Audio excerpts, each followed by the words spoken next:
Hi, and welcome to another episode of the FYE podcast. I am Dr. Jose Saldivar, and I am returning to the podcast. It's been a while since I've last hosted the podcast, but today's podcast is special. And today's podcast is special is because we're concluding our second year of the podcast, so our second full academic year hosting the FYE podcast. So I'd like to take the opportunity to thank the University of Texas Rio Grande Valley, our offices of student academic success, and Dr. Jonica Charlton, and our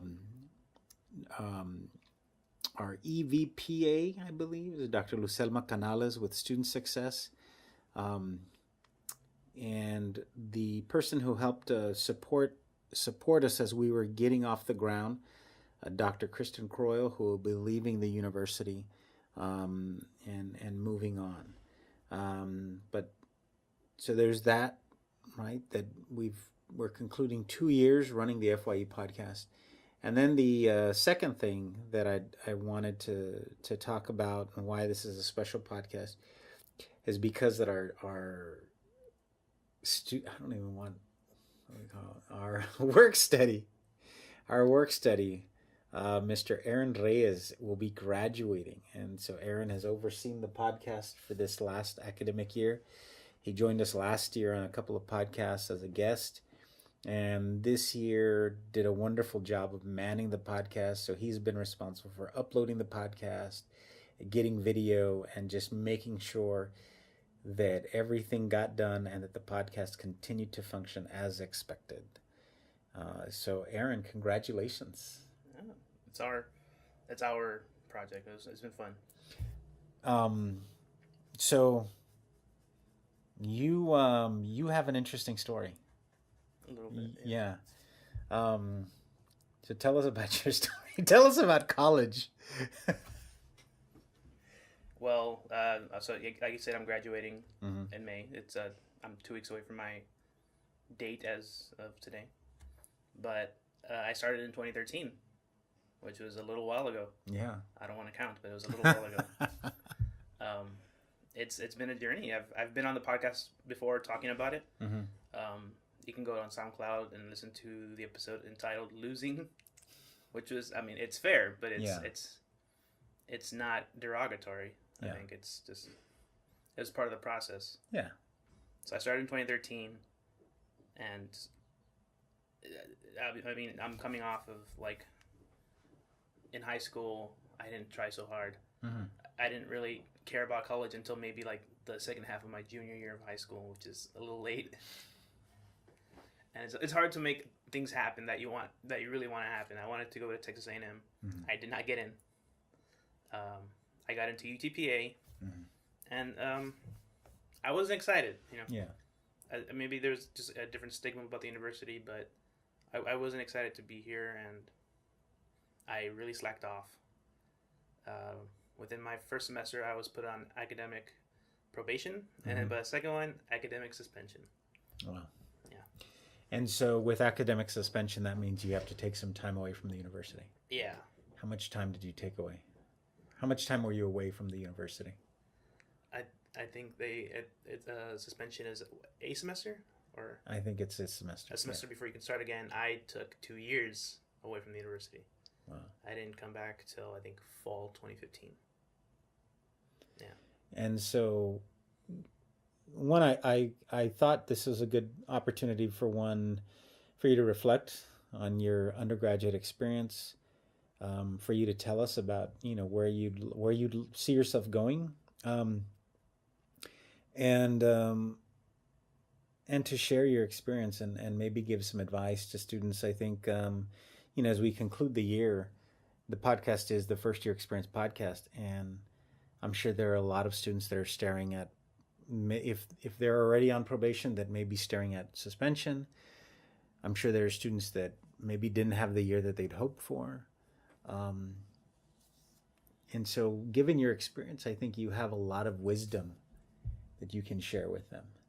So what advice would you give a student that is looking at that is currently on probation, looking at probation, or even looking at possible suspension? All right, so those many years ago, 2013, at this time, and I knew I wasn't going to be coming back for the fall. Mm-hmm. Um, I was supposed to be scheduled with an advisor to meet to talk about my probation and what that meant. I did not want to go. That's part of the reason why it just kind of continued. And I think just at that point, I was really apathetic. I didn't care. I wanted out, but I didn't know what I was really going to do. I didn't have a job. I didn't have one lined up. I didn't think I was going to get one.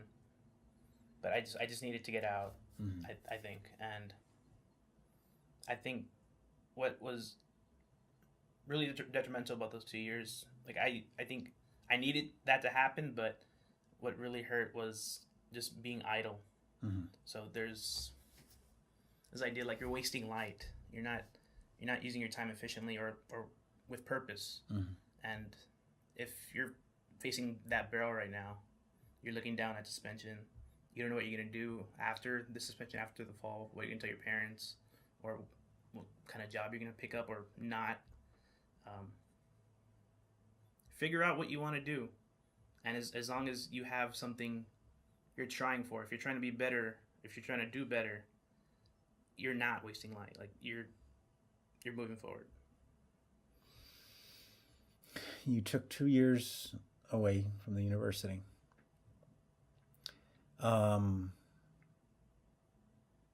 A lot of students I hear use the time, they do some soul searching, some of them work. You said take the time, figure out what you want to do. What is it that got you back to the university? I think what really helped was seeing my friends continue to progress in school. Mm-hmm. Like this is my friends that I graduated high school with while I was doing essentially nothing. They were going off to their sophomore, junior year already, and it was exciting for them, and I was excited to see them do so well and continue. And they were like a year away from graduating, and I was proud of them. Mm-hmm. I was a little envious, but not in any way that was like jealous, but it was just like I want to be there too. Yeah. And it's being around those kind of people that really helped me, kind of lifted me up. I mean, we hung out, Mm-hmm. like we started our own group outside of school, and that helped me a lot too. It's just being in an environment where people want to do better. Mm-hmm. And it kind of gave me the kick in the butt I needed, just to see like, all right, like I need to do something, and Yeah. I want to come back because I know I can do good here, no matter what my high school GPA says or my ranking. Did I mean, it sounds like you had to separate a little bit, like, but it took you time to separate. I think was there a perception, or were there these expectations that this is the kind of student I was in high school, and you had, did you have a hard time breaking away from those expectations? Like, how would you describe yourself as a high school student? I think I was lazy. I was coasting. Mm-hmm. I got away with the bare minimum, Mm-hmm. and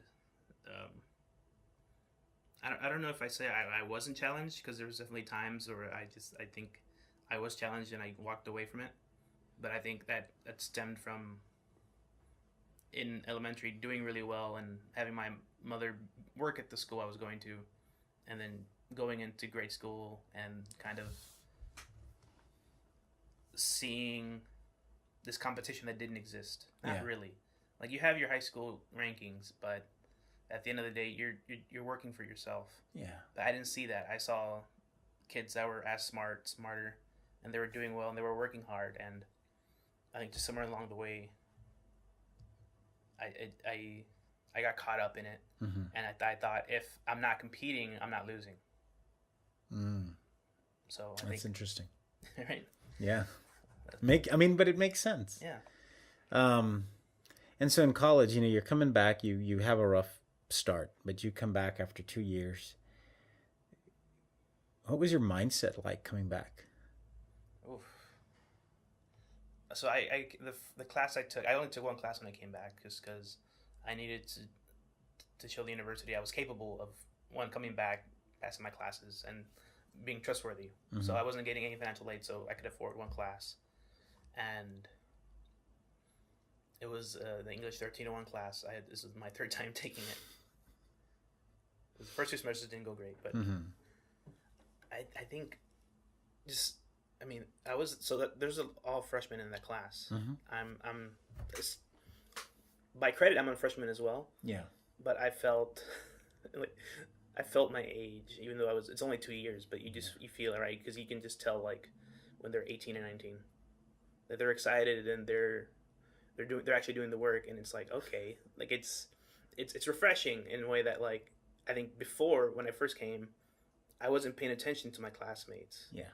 And maybe that carried on from, like, high school, right? Where I would just think I was doing my own thing. But seeing them being excited and seeing them doing the work got me excited. And it helped me. The luxury of taking one class also gives you, like, you can get ahead really quick. Yeah. You can focus on that solely. And I did, and thankfully I did, just to get in that mind space that, like, I'm doing something good. I'm doing better than I was. I'm bringing up my GPA drastically. I'm learning something. Pedagogy. I know how to say that word now because of that class. Besides learning how to say the word pedagogy, and besides bringing up your GPA, when you came back, did you know, or did you have a better sense of what it is that you wanted to study? No. So, I mean, when I graduated high school, I was really influenced by The Daily Show with Jon Stewart. So, political science, that's a natural course. Yeah. I came back, took the English course, and it's still kind of political science, but for some reasons, I jumped back and forth. Maybe I can study history. That's in the realm. And I was like, well, no, it's always been political science. And I like, but when I eventually took that course, it wasn't really for me. I saw what it was, and there were some things about it, but it wasn't everything. I took an economics course. There's really interesting things in there, but it's really math oriented. Yeah.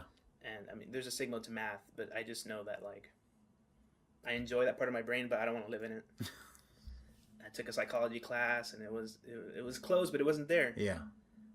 And, like, I think I had an idea of what I wanted to do. I think I was in the right college, in liberal arts. Like, those were my people, but it was just taking enough, like, entry courses. Yeah. Intro to courses to finally end up in sociology, intro to sociology, reading that first page of that textbook where it's saying we're taking things from economics, from psychology, from archaeology. Yeah. Everything. I was like, perfect. This is exactly where I need to be. So it took a little while. I think I went to the student services to change my major maybe 5 times. Wow. Before I landed on sociology. Yeah. Wow. Well, I think that's, hopefully that gives, your story gives students hope, right? One, so you take some time away and you think,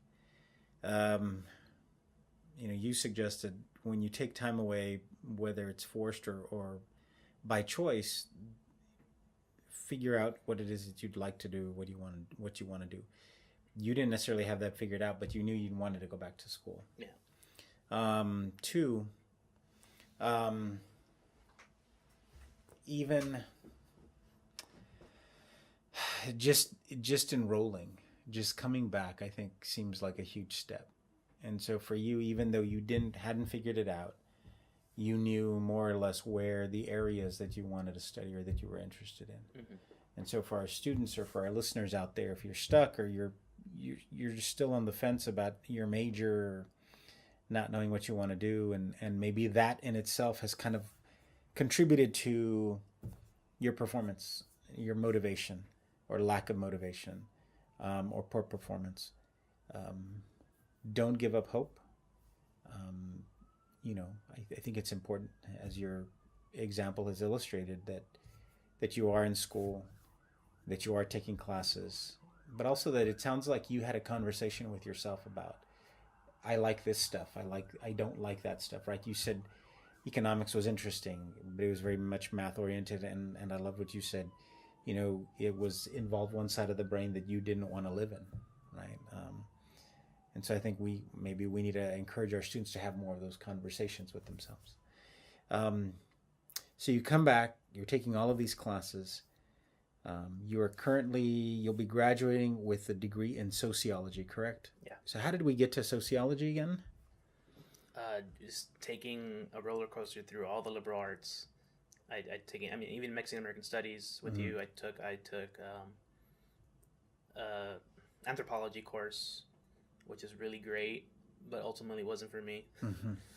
I was just bouncing around these similar social sciences. Yeah. And there's something there, but I think I wanted something not more general, but more tailored. Yeah. To just the bigger picture of it. So you can study politics, or you can study history. Actually, it's kind of funny. History, I didn't want to do because I had a professor who told us if you wanted to study history, you have to get used to doing Chicago-style essays. And Chicago-style essays are not fun. So I think I changed it that day. Wow. Yeah. Wow. But it's like... that's valuable advice. Like you figure out like what kind of work are you going to be doing. What, like, sociology is very research oriented. You're not going to be doing it a whole lot in your classes, but you'll get there eventually. And if you want to continue with sociology, that's what you're going to be doing, research. So get used to reading. Be sure you can read the material for your major. Yeah. Like if you have a hard time sitting through it, not just because it's dense, because most textbooks are dense, but if you can't find that little piece of joy in it, right? Don't be headstrong about sticking through with it. Like, explore your options. So you go from academic probation, academic suspension. You'll be graduating this year. Next week, right? Next week you'll be graduating. Yeah. How's your GPA? So when I was first on suspension, I left with a 1.68. At the time, you needed a 1.7 to continue. Now it's 2.0. Today, I think after some corrections that are going to be done, I should have a 3.65. That's pretty good. Yeah, I think so too. Yeah. So what's next? So right now, I'm looking for a job, but ultimately, I want to come back to school. I want to go to grad school. I want to get my PhD. In sociology? Okay. Yeah. And career-wise, what would you like to do? Oh, I mean, I have ideas of what I'd like to do. I think I want to explore that more. Right now, I'm looking for a job that's related to policy making and informing policy. Mm-hmm. That's what a lot of what sociology can do. Something in research. A job at a university would be really cool. Mm-hmm. I would think. Mm-hmm. I think I'm open to what comes within the field. Okay.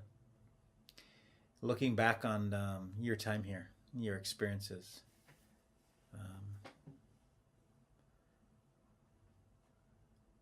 how would you characterize that experience?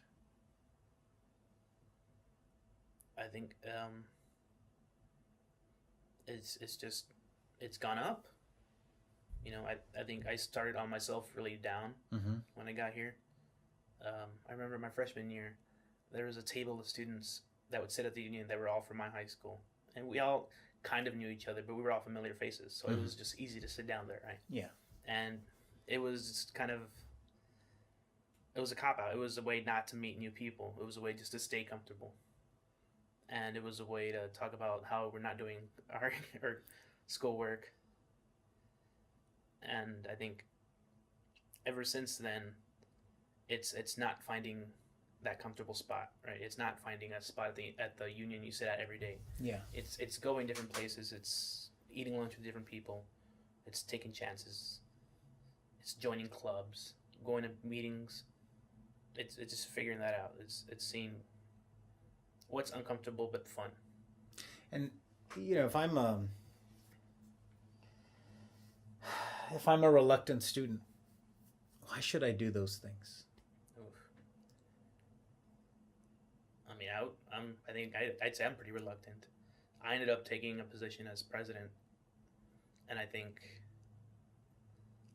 I was thinking about that earlier today. I don't know why I took that position. Mm-hmm. I don't know why I joined the club in the first place either. Mm-hmm. I think part of it was that, I mean, I enjoy writing, and it's a creative writing club.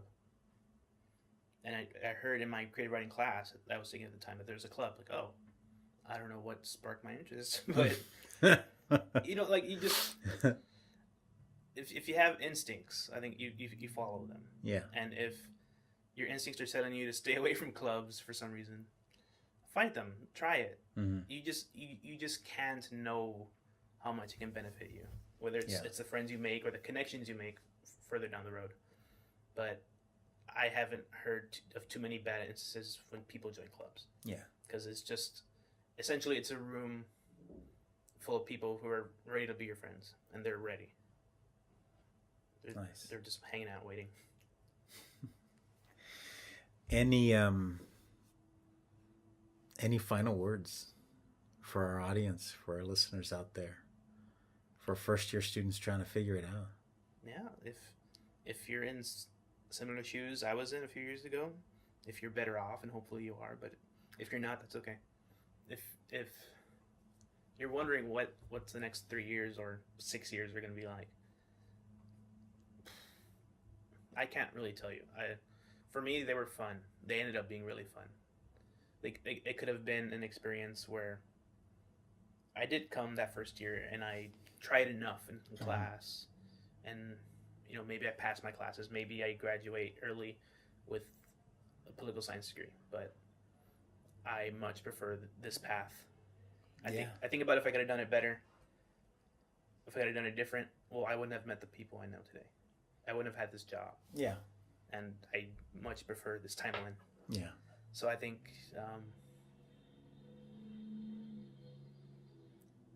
just try, and if you're genuine and if you're hardworking, I don't see how you can't end up with good things happening. Great. That's good advice. So, Aaron, thank you. Thank you. For our listeners out there, thank you for continuing to listen to us. Thank you for continuing to support us. We plan on continuing with the First Year Experience podcast, unless I hear otherwise. I don't know. My boss hasn't said anything. And we'll continue to have student voices, fresh perspectives for the coming year. As always, listen to us. Check us out on SoundCloud. Check us out on iTunes. And please comment. Let us know, your thoughts on the podcast. If there are topics that you'd love us to cover, let us know. We'd appreciate it. And for our first year experience students, or for any student that is struggling and your current academic situation, your current personal situation has led you astray, and you are off of the path that you were hoping to make for yourself, cut a new path. Refocus, try new things. Just because you are off course doesn't mean you can't chart a new course for yourself. And just as Aaron said, if you continue to work, and good things will happen. And we believe that. And so best of luck to you, and keep an eye out for new episodes of the FYE podcast.